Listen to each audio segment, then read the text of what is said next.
माझ्या आजोबांचा एका डोंगरी भागात एक छोटासा झोपडा होता, ज्यात त्यांनी गुराढोरा आणि कोंबडी वगैरे पाळलेली होती.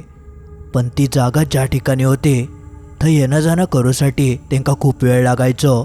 एक दिवशी ते असेच रातचे घराकडे येत होते आणि त्या दरम्यान त्यांच्यासोबत जो काय प्रकार घडलो ता ऐकून तुम्ही सगळेजण हादरान जाशाल. मंडळी,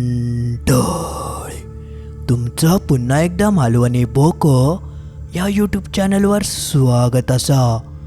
मित्रांनो, आज मी तुमच्यासाठी आपल्याच एका सबस्क्रायबरांनी पाठवलेलो एक गावातलो भयंकर अनुभव घेऊन इलेलो असं. तुमच्याकडे सुद्धा असे काही अनुभव असतील तर त्या व्हॉट्सॲप नंबरवर माका नक्की पाठवा. आणि ह्या चॅनलवर पहिल्यांदाच इला असाल तर ह्या चॅनल सबस्क्राईब करूक मात्र विसरा नको.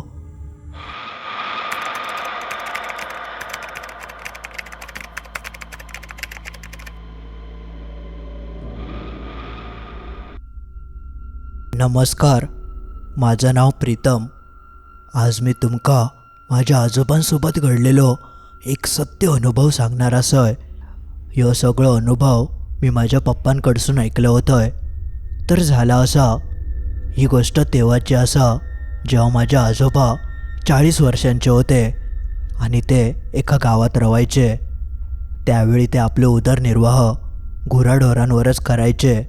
शेतजमीन काय जास्त नाही होती, ज्यामुळे आपल्या घरापुरतं धान्य ते थंय पिकवायचे. पण गुरांपासून मिळणारा दूध ते विकायचे. तेव्हा जवळजवळ 50 तरी गुराढोरा, म्हणजे त्यात म्हशी, रेडे, गाय, बैल अशा सगळ्यांचा समावेश होतो. तेव्हा ते एवढ्या सगळ्यांका गावच्या ते एका ठिकाणी सांभाळायचे. पण ताजा ठिकाण होतं त्या जरा डोंगराच्या पायथ्याशी आणि गावापासून लांब, ज्यामुळे सहसा कोणचं तर येणं जाणं व्हायचं नाही. पण त्यांचं आधीचं कुटुंब त्याच घरात लहानाचा मोठा झालेला. आजोबासुद्धा लहानाचे मोठे थयच झाले होते. ते जेव्हा लहान होते तेव्हा गुरांची संख्या खूप जास्त होती, पण ती हळूहळू कमी झाली. पण आजोबांच्या काळातसुद्धा 50 गुरा तरी होती, ज्यामुळे दूध वगैरे काढून ते गावात विकूक जायचे. तेव्हा त्यांच्याकडे सायकलसुद्धा होती. पण मग नंतर असं होऊ लागलं की त्या ठिकाण आतमध्ये असल्यामुळे जरा खायचं काय वेगळा सामान घ्यायचा असत तर लांबवर चलत यायचं लागायचं. जवळजवळ 10-12 किलोमीटर त्यांका थैसून गावात यायचं लागायचं. आणि थंय इल्यानंतरच त्यांका बाकीची लोक किंवा काय जा काय घ्यायचा तर सामान मिळायचं. पहिल्यांदा तर आजोबा पायीचे अंतर पार करायचे. मग नंतर तिने एक घोडा सायकल घेतल्याने होती, ज्यामुळे मग त्यांका तर अंतर पार करूक जास्त वेळ लागायचो नाही. तेव्हा त्यांनी त्या घरात बरीच वर्ष कसली खूप पिढ्यानपिढ्या ते थंय राहिले होते. पण जसं काळ पुढे होत गेलो तसं त्यांका समजलं की त्यांची खूपच जास्त गैरसोय होता. आपल्याक आता गावातच काहीतरी घर बांधूक होया, कारण आजोबांची मुलांसुद्धा होती. त्यांच्या शिक्षणाचा प्रश्न होतो, ज्यामुळे मग आजोबांनी एका शहरी भागाच्या जवळच चांगली जमीन घेऊन स्वतः थंय घर बांधल्याने आणि ते आपल्या संपूर्ण कुटुंबासोबत त्या नवीन घरात रवा केले. ज्यामुळे त्यांच्या मुलांचा बरा झाला आणि जे काही वस्तू वगैरे लागणार होते ते सहजच आता त्यांना मिळाक लागले होते. पण ह्या सगळ्याचा फायदो जसं झालो तसं एका बाबतीत तोटंसुद्धा झालं. त्यांची गुराढोरा होती, त्यांका तर ते या शहरी भागात घेऊन येऊ शकत नाही होते, कारण त्या डोंगरी भागाच्या खाली मोठ्या प्रमाणात चारो वगैरे गावायचं, ज्यामुळे त्यांची गुरं ते चांगल्या प्रकारे वाढत होती. दूध वगैरे मोठ्या प्रमाणात मिळायचं. आणि शहरी भागात इतकी गुरा ठेवणं म्हणजे एकदमच चुकीचं होतं. ज्यामुळे आजोबांनी असं विचार केल्याने की सगळी गुराढोरा आणि कोंबडी वगैरे होती ती त्यांनी त्याच घरात ठेवल्याने आणि ते रोज सकाळी आणि संध्याकाळी त्या ठिकाणी जायचे आणि त्यांका जा काय चारो वगैरे द्यायचं आणि दूध वगैरे काढूचं काम ते थंय जाऊन करायचे. आणि मग थंयची कामं आटपून ते दूध विकूक गावाकडे घेऊन यायचे. असं ते करूक लागले. बाकी त्यांचं कुटुंब या थंय नवीन बांधलेल्या घरातच राहायचं. पण ह्या सगळ्याचा परिणाम हे असं होऊ लागलो की संध्याकाळी जेव्हा ते थंय जायचे तेव्हा त्यांका थंयचं सगळं आवरून दूध वगैरे काढून संध्याकाळी घराकडे खूप उशीर व्हायचं. शाप काळ्या पडायचा. पण त्यांच्याकडे या व्यतिरिक्त अजून काय पर्याय देखील नाही होतो. पण जर कधी खूपच उशीर झालो तर मात्र ते त्या जुन्या घरातच झोपायचे, कारण त्यांना ते झोपायची सवय होती. पण ह्या त्या आठवड्यातून एकदा किंवा दोनदाच करायचे. इतर दिवसात ते आपल्या नवीन घरातच झोपाक यायचे. तर असं काहीसं त्यांचं आता दिनक्रम झालं होतं. पण एक दिवशी असा काय त्यांच्यासोबत घडलं ज्याचं ना त्यांनी कधी विचार करू होतो ना त्याच्या घरच्यांनी. हे सगळं प्रसंग तेव्हा घडलं जेव्हा आजोबा 40 वर्षाचे होते आणि तेव्हा माझे पप्पा 10-12 वर्षांचे होते. तर झालं असं, आजोबा नेहमीसारखे आपल्या त्या जुन्या घरात जायचे. सगळ्या गुरांका चारो लावायचे, कोंबड्यांका बाहेर काढायचे, ज्यामुळे ती सगळी बाहेर फिराक लागायची. पण तो एक अशी भीती होती की जंगली भाग असल्यामुळे बाहेरच्या जंगली प्राण्यांचं सुद्धा खूप सळसळाट होतं, ज्यामुळे त्यांनी संपूर्ण जमिनीच्या भोवती चांगली तटबंदी केलेली होती. चिवारेची काठी आणि संपूर्ण काटेरी अशी झाडं लावून त्यांनी अशी बाउंड्री बनवून घेतलेली होती, ज्यामुळे काहीची कोंबडी वगैरे बाहेर जायची नाही. पण तरी देखील एखादं कोल्हो वगैरे खैनं ना खैनं वाट काढून आतमध्ये घुसायचं आणि कोंबड्यांका मारायचं. जेव्हापासून आजोबा नवीन घरात राहा केले होते तेव्हापासून मोठ्या प्रमाणात कोंबड्यांची हत्या होऊ लागली होती, ज्यामुळे दिवसाचा जास्त तो वेळ आजोबा त्या जुन्या घरातच काढायचे. तर एक दिवशी झालं असं, तिथं हे काम करत असताना संध्याकाळचं त्यांका नेमकं उशीर झालं. आणि इतर दिवसांमध्ये उशीर झालं तर ते त्याच घरात झोपायचे. पण नेमकं त्याच दिवशी माझ्या पप्पांचं वाढदिवस होतं, ज्यामुळे सगळेच जण घराकडे वाट बघत होते. गोडाधोडाचं जेवण बनला होतं, म्हणून मग आजोबांनी म्हटल्याने की उशीर झालो तरी आज जाऊचं लागतलं. त्यांनी कसं बसं काम आटपल्याने आणि संध्याकाळी 7:30-8:45च्या दरम्यान ते आपली घोडासायकल काढून आपल्या नवीन घराकडे येऊ लागले. पण त्या जुन्या घरापासून त्या नवीन घराकडे यायचं अंतर खूपच जास्त आणि एकदम जंगली भागातला होता. सहसा एवढ्या संध्याकाळनंतर त्या वाटेन कोण ये जा करायचं नाही आणि तो सगळं रानवाटीचा भाग असल्यामुळे जंगली प्राण्यांची भीती होती, ज्यामुळे वेगानंच आजोबा सायकल पळवत होते. बघता बघता त्यांनी अर्धा रस्तो पार केल्याने आणि तेवढ्यात त्यांच्यासमोर एक छोटी बॅटरी लावलेली होती. त्या बॅटरीच्या प्रकाशातच ते सायकल चालवत होते. तेव्हा त्यांच्या त्या बॅटरीचं प्रकाश रस्त्याच्या कडेक थोडं गेलो तेव्हा त्यांना थोडी ते हालचाल दिसली. पहिल्यांदा वाटलं की कोणतरी असं प्राणी वगैरे असत, म्हणून सायकलचं वेग त्यांनी कमी केल्याने काळसर ती आकृती होती. जेव्हा त्यांनी थंय नीट निरखून बघितल्याने तर एक काळी आकृती थंय वाकान काहीतरी करीत होती. जेव्हा याने नीट निरखून बघितल्याने तर एक माणसासारखाच काहीतरी ता होता. पहिल्यांदा वाटलं की यांका प्राणी वगैरे हा, पण तो प्राणी नाही होतो. एक काळसर आकृती खाली जमिनीवर बसान काहीतरी करीत होती. जसे आजोबा थंय जाऊन पोचले तेव्हा थंयची ती काळी आकृती पटकन काही ती बाजूक नाहीशी झाली. आजोबा म्हणाले, कोण आहे हो माणूस? पहिल्यांदा त्यांका माणूसच वाटलो, पण जसे ते त्या ठिकाणी जाऊन बघतात तेव्हा त्यांका त्या झाडाखाली जा काय दिसला ता बघून त्यांच्या पायाखालची जमीन सरकली. कारण त्या झाडाखाली असा काहीसा मांडलेला होता, जा बघून भलो भलो माणूस थरथर कापात. अक्षरशः ते कोणतरी खोटा नाटा करून टाकलेला होता. म्हणजे तुमका थोडक्यात सांगायचं झालं तर आपण बऱ्याचदा ऐकतो की कोणाक तरी लागला मग काही माणसं त्याच्यावरसून ओवाळून काढतात आणि त्या भूताक किंवा जो कोण आत्मा त्याची जी काय इच्छा ते का जा काय वया त्या सगळा त्या ठिकाणी नेऊन ठेवतात. तसंच काहीतरी तो प्रकार होतो. सगळे वस्तू थंय ठेवलेले होते, ज्यात खाण्याचे पदार्थ जसा की मटण, दारूची एक बॉटल, विड्याची पुडी असं सगळा काहीतरी ठेवलेला होता. आणि ती जी आकृती होती ता तिथं खाव केलेली. जेव्हा आजोबांक ह्या समजलं तेव्हाच त्यांच्या काळजात धस्स झालं, कारण जा दृश्य आता त्यांनी बघितल्याने होतं ती एक भुताटकी होती आणि ती ता सगळा खाव केलेली. आजोबा तेव्हा इतके घाबरले की त्यांका काय करूचा सुधारलाच नाही. त्यांनी वेगान थैसून सायकल पळवून घेतल्याने बघता बघता ते थैसून तर पुढे गेले. पण त्यानंतर त्यांका असं जाणवू लागलं की त्यांची सायकल अचानकच जड झाली. ती पुढे चलतच नाही होती, जणू कोणीतरी मागसून गच्च पकडल्यानं. आणि त्या क्षणी त्यांका स्पष्ट जाणीव झाली की कोणतरी त्यांच्या मागे उभा असा.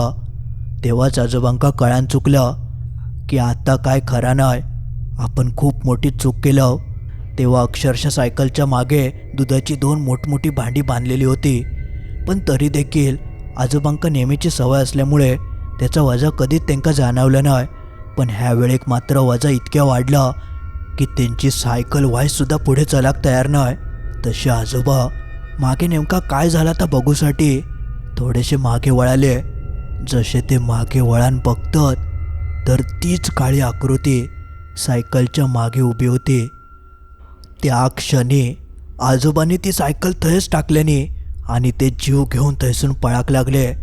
अक्षरशः पुढे कोणचं घर लागत नाही तोपर्यंत ते जीवाच्या आकांतान थैसून पळत होते. आणि जसा त्यांका घर दिसलं तसे ते त्या घराकडे धावत धावत गेले. आणि थंय गेल्यानंतर त्यांनी अंगात टाकल्याने ते पूर्णपणे बेशुद्ध झाले. त्यानंतर काय झालं तर त्यांका नाही माहिती. पण लगेचच काही वेळान लोकांनी त्यांका शुद्धीर आणल्याने लोक म्हणाक लागले, अहो झालं काय? ते तसे ओळखीचेच होते. तेव्हा आजोबा त्यांका म्हणाक लागले की असं असं प्रकार घडलो. तशी ती लोक घाबरली, कारण असा दृश्य याआधी कधीच कोणी बघूक नाही होतं. ह्यो खूप भयंकर प्रकार होतो. पण आजोबांच्या घरचे तर त्यांची वाट बघत होते आणि तेव्हा फोन बिन तर कोणाकडे नाही होतं. ज्यामुळे आजोबा त्यांका म्हणाले की आता मी जातोय, घरचे सगळे वाट बघत असतील. पण आजोबा इतके घाबरलेले की त्यांची जाऊची हिंमत होत नाही होती. पण गेल्याशिवाय पर्याय पण नाही होतं. पण थंयच्या लोकांनी थोडं त्यांका आधार दिल्याने आणि तवसर एका माणसाक ते थंय घेऊन इले. तो त्याच गावातलो माणूस होतो जो असा काय बाहेरचा वगैरे असला तर बघायचो. तर तो माणूस इलो आणि त्याने एक सोपंसं उपाय आजोबांका करून दिल्याने त्या माणसानं घराच्या बाहेर जाऊन रात्रीचाच एका झाडाचा फूल तोडल्याने आणि ते त्या फूल घेऊन आतमध्ये इले. आणि आजोबांका म्हणाले की याचा फुला तर तू तुझ्या खिशात ठेव आणि काय झाला तर या फुला खिशातून बाहेर काढायचं नाही. जोपर्यंत खिशात या तुझ्या फुला तोपर्यंत ती वाईट शक्ती तुझा काही एक वाईट करूची नाही. असा म्हणान त्याने त्या फूल आजोबांच्या हातात दिल्याने त्यानंतर आजोबांका एक धीर इलो. त्याने त्या फूल आपल्या खिशात ठेवल्याने आणि ते आपल्या घराच्या दिशेने जाऊक लागले. त्या माणसानं सांगितल्याप्रमाणे वाटेत जरी काय झालं तरी घाबरायचं नाही आणि या फूल अजिबात टाकायचं नाही. या त्यांनी बरोबर डोक्यात ठेवून ते आपल्या नवीन घराच्या दिशेने जाऊक लागले. वाटेत जायत असताना त्यांका चित्रविचित्र आवाज मागसून ऐकाक येत होते. पण ह्या वेळेक त्यांनी अजिबात मागे वळण बघूक नाही आणि कसं बसो धीर करून ते घरापर्यंत येऊन पोचले. पण त्या माणसानं फूल देत असताना एक अजून गोष्ट सांगितल्या नव्हती. जेव्हा तू घराकडे जाऊन पोचशील तेव्हा न विसरता बाहेर फेकून द्यायचं आणि मगच घरात जायचं. चुकान जरी हा फूल घेऊन घरात गेलं तर ती वाईट शक्ती तुझ्यासोबत घरात जातली. ज्यामुळे आजोबा जसे घराच्या जवळ इले घर त्यांका दिसाक लागला तसा त्यांनी त्या फूल खिशातून काढून बाहेर फेकल्याने आणि पळत पळत ते घरात गेले. घराकडे सगळेजण वाट बघत होते. त्या दिवशी खूपच उशीर झालं होतं. पण ह्यो सगळं प्रकार त्यांनी घरच्यांका काय सांगाक नाही, कारण घरचे परत घाबरतले. ज्यामुळे त्यांच्या व्यतिरिक्त घरात कोणाकच ह्या समजल्या नाही. मग त्यानंतर सगळा जेवण वगैरे झाला आणि नेहमीसारखे सगळेजण झोपले. पण ह्या सगळ्या प्रसंगापासून अचानक आजोबांका काय झालं काय माहिती. त्यांका वाटलं होतं की ते ह्या सगळ्यापासून सुटले आहेत, पण तसं होक नाही. आजोबा पुढच्या दिवशी सकाळी नेहमीसारखे आपल्या घराकडे गेले आणि थंय जाऊन काय तर भलताच कृत्य करूक लागले.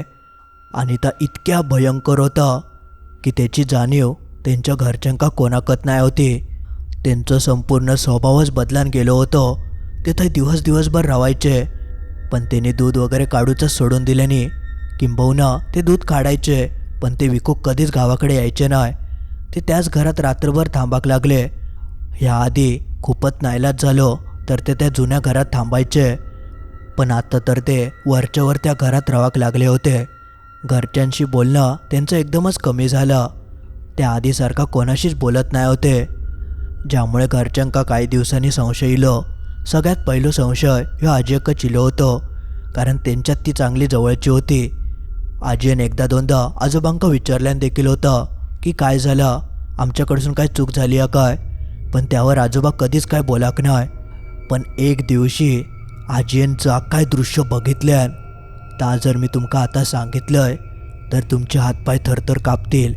मी मगाशी सांगितलं होतं की आजोबा त्या जुन्या घरात जाऊन एक कृत्य करायचे. तर एक दिवशी झालं असं, आजी दुपारी जेवण वगैरे करून एका डब्यात भरून ती आपल्या जुन्या घराकडे जाऊक लागली. कारण आजोबा सकाळी गेल्यापासून ते घराकडे इलेत नाही होते, ज्यामुळे एकदा जाऊन बघूया. आणि बरेच दिवस झाले आजी त्या जुन्या घराकडे गेली नाही होती, ज्यामुळे आजी चलत चलतच आपल्या त्या जुन्या घराकडे जाऊक लागली. आणि जशी ती आपल्या घराकडे येऊन पोचतं तेव्हा तिने थंय जा काय दृश्य बघितल्यान ता बघून तिचे डोळे उघडेच पडले. आजोबांनी एक एक करून सगळ्या कोंबड्यांका मारल्यानी होतं आणि ते ती कोंबडी कच्ची टराटरा चावून खायत होते. ता दृश्य बघून आजीच्या अंगार काटो चिलो. ह्या सगळा रक्त पसारला होता. संपूर्ण घराचं रूपच पालटून गेला होतं आणि आजोबांचं तोंड पूर्ण रक्तान माखलेलं. म्हणजे ते दररोज जाऊन तर एका कोंबडेक मारत होते आणि तिका खायत होते. कोंबड्यांची तर संख्या संपलेली. त्यानंतर ते गुरांकाव सोडणार नाही होते. पण आजीन जेव्हा या सगळं दृश्य बघितल्यान तेव्हा ती चांगलीच हादरली. ह्यो काय प्रकार, ह्या सगळं हे काय वागतात. त्यावेळी तिका थंय जाऊन बोलायची हिंमतच होक नाही. ती सगळं जेवण जा काय घेऊन गेली होती ता ती घेऊनच परत मागच्या मागे येली. आणि घराकडे इल्यानंतर तिने हे सगळं प्रकार आपल्या घरच्यांका सांगितल्यान पहिल्यांदा कोणाकच काय खरा वाटत नाही होतं. पण आजीन ती सगळी घटना जशाक तशी सांगितल्यान ता ऐकून घरचे सुद्धा पळत पळत त्या ठिकाणी गेले. आणि थंय जाऊन बघतात तर खरोखरच आजोबांनी सगळ्या कोंबड्यांका मारून संपवल्याने होतं. ता दृश्य बघून सगळेच जण हादरले. ह्यो इतको भयंकर प्रकार कसो काय घडाक शकता तात तेंका समजलं नाही. बघता बघता आजूबाजूक मोठ्या प्रमाणात चर्चा होऊक लागली आणि गावात अशा गोष्टी पसराक जास्त वेळ लागत नाही. त्यावेळी ही बातमी त्या घरच्यांका कळाली ज्या दिवशी रात्री आजोबा त्या घराकडे पळत गेले होते आणि थंय चक्कर येऊन पडलेले. जसं या त्यांच्या घरच्यांका कळालं तसे ते लगेचच आजोबांच्या घराकडे इले आणि त्यांनी हे सगळं प्रकार सांगितल्याने या प्रकाराबद्दल आजोबांच्या घरच्यांका कोणाकच माहिती नाही होता. तेव्हा त्यांका कळालं की नेमकं काय प्रकार. मग लगेचच त्यांच्यावर उपाय करूचा त्यांनी ठरवल्याने एक चांगलं तांत्रिक वगैरे बोलवल्याने, कारण साध्यासुध्या माणसाचं या काय काम नाही होतं. मग त्या तांत्रिकाक तो सगळं प्रकार सांगून सगळे विधी वगैरे त्यांनी करून घेतल्यान. आणि बघता बघता ते तांत्रिकाची विधी सुरू झाले. ते विधी तर चालू होते पण त्या दरम्यान आजोबांका सावरणं खूप गरजेचं होतं. सगळ्यात पहिला तांत्रिकान मांसाहारी पदार्थांपासून त्यांका लांब ठेवची सगळ्यांका सूचना दिल्यान. तेव्हापासून आजोबांका कोणच मांसाहार पदार्थ देत नाही होता, कारण त्या सगळ्यापासूनच त्या शक्तीक ताकद मिळत होती. इतक्या कोंबड्यांचं बळी घेऊन ती वाईट शक्ती अजूनच शक्तिशाली बनली होती, ज्यामुळे या सगळ्यापासून बाहेर पडणं खूप कठीण होतं. त्या तांत्रिकान सलग पुढचे 7-8 दिवस आजोबांच्या घराकडे येऊन आपले वेगवेगळे विधी केल्यान. आणि त्या विधीच्या दरम्यानच खूप काय काय भयंकर प्रकार घडले. त्यातलो एक असो प्रकार म्हणजे जेव्हापासून मांसाहार बंद झाला तेव्हा आजोबा एकदम वेड्यासारखेच करूक लागले. त्यांचं जीव वरखाली होऊक लागलं. मांसाहार बंद झाल्यामुळे ती शक्ती तडफडाक लागली. पण त्यानंतर अक्षरशः आजोबांनी स्वतःचाच मांस दाताने चावून तुकडे पाडूक घेतल्याने आणि जेव्हा या घरच्यांनी बघितल्याने तेव्हा घरचे घाबरले. तेव्हापासून कोण ना कोण एक माणूस आजोबांच्या सोबत असायचा, जेणेकरून या असं परत ते कृत्य करू नये. आणि कधी कधी तर त्यांका खुर्चे बिर्चे बांधून ठेवचा लागायचं, जेणेकरून त्या सगळ्या प्रकारापासून कसे तरी वाचतील. त्या विधीचे पहिले 4-5 दिवस खूप कठीण गेले. आजोबांका या सगळ्यासून बाहेर काढूसाठी त्यांका ता सगळा करूचाच लागला. आणि अखेरीस 5-6 दिवसानंतर तेव्हाच हळूहळू माणसात येऊक लागले, कारण त्या शक्तीचा प्रभाव त्या तांत्रिकान खूप विधी करून कमी करून टाकल्यान होतो. आणि जेव्हा 7-8 दिवस उलटान गेले तेव्हा आजोबा अखेरीस त्या प्रचंड भयंकर शक्तीपासून सुटले. तेव्हा वाईट थोडं घरच्यांका जीवात जीविलो. एक काम तर झालेलं, पण अजून एक काम करूचं बाकी होतं, कारण त्या शक्तीक मार्गाक लावल्याशिवाय ती काय सहसा पाठ सोडणार नाही होती. त्या शक्तीन ह्या आधी बऱ्याच जणांका असा झपाटलेला होता, पण त्याका काढूचो एकच पर्याय होतो की त्याचे आवडते वस्तू त्याका नेऊन द्यायचे, मग तो पाठ सोडायचो. आणि तसाच ह्या आधी देखील झाला होता. कोणत्या तरी मागावरती शक्ती होती आणि अशाच एका माणसान त्याच्या अंगावरसन वगैरे काढून त्या शक्तीचा जा काय आवडते पदार्थ होते ते त्या झाडाखाली नेऊन ठेवलेल्यान. पण नेमकं आजोबांचं वेळ इतकं वाईट निघालं की ती शक्ती जेव्हा ते पदार्थ ग्रहण करूक गेली त्याच टायमाक नेमके आजोबा थंय येऊन पोचले, जा त्या शक्तीक मुळीच आवडल्या नाही. आणि म्हणूनच त्या शक्तीनं आजोबांका पकडल्यान आणि म्हणूनच आजोबांच्या अंगात ती संचार करून ह्या सगळा कृत्य करत होती. तिका तर आयतोच असो माणूस गावलेलो ज्याच्या घराकडे इतके सगळे प्राणी पक्षी होते जेंका ती सहज मारूक शकत होती, ज्यामुळे ती सहजासहजी आजोबांच्या शरीरातून बाहेर पडाक तयार नाही. पण त्या तांत्रिकान विधी करून कसा तरी त्यांका बाहेर काढल्यान आणि त्यानंतर त्या शक्तीक जे आवडणारे पदार्थ होते ते सगळे घेऊन ते एका जंगली भागात गेले, ज्या ठिकाणी सहसा कोणचं येणं जाणं नसत. आधीच्या माणसान हीच चूक केल्या नव्हती की त्यांनी ते पदार्थ रस्त्याच्या कडेक नेऊन ठेवल्यान, ज्यामुळे रात्री येत असताना आजोबांच्या त्या नजरेस पडला आणि म्हणून त्यांका हे सगळं त्रास झालं. पण हे त्रास परत होऊ नये म्हणून ते पदार्थ आता एका जंगली भागात नेऊन ठेवण्यात येले, जेणेकरून परत असं काय घडता नये. आणि त्या सगळा केल्यानंतर आजोबांका एकदम बरा वाटला. ते त्या मोठ्या संकटातून बाहेर पडले आणि नंतर परत असं कधीच प्रकार घडलो नाही. तेव्हापासून काही दिवस आजोबा घराकडेच होते. मग माझे पप्पा ते जुन्या घरात जाऊन गायींका चारो पाणी करून यायचे आणि त्यानंतर मग काही दिवसांनी आजोबांका बरा वाटला, ते पूर्ण ठणठणीत झाले, तेव्हा ते सुद्धा जाऊक लागले. पण त्यांच्या मनात परत असं कधीच प्रकार येऊक नाही किंवा त्यांका पुढे कधीच त्याचा त्रास झालो नाही. पण नंतर काळ पुढे सरकत गेलो, गोऱ्यांची संख्या कमी झाली, त्यात करून जंगली प्राणी बाहेर येऊक लागले, आमच्या गुराढोरांका मारूक लागले, ज्यामुळे मग नंतर आम्ही उरलेली ढोरं विकलो आणि त्या घर कायमचं बंद केलं आणि नवीन घरातच राहावं लागलं. आजोबांचा सुद्धा वय वाढला होता, त्यांका आता झेपायचं नाही, ज्यामुळे तेव्हापासून त्या सगळा थांबला. पण आजोबांनी जो काय अनुभव घेतल्याने होतो तो इतको भयंकर होतो की आमच्यापैकी कोणच कधीच तो विसराक शकत नाही. पप्पांकडसून ही गोष्ट माका समजली आणि त्या सगळं ऐकून मी खूपच घाबरलो होतोय. आता तसं काय रावाक नाही. आता तो जंगली भाग चांगलं डांबरी रस्त्याचं झालो आणि इतकी प्रगती झाली की आता भूतांका जागाच रावाक नाही.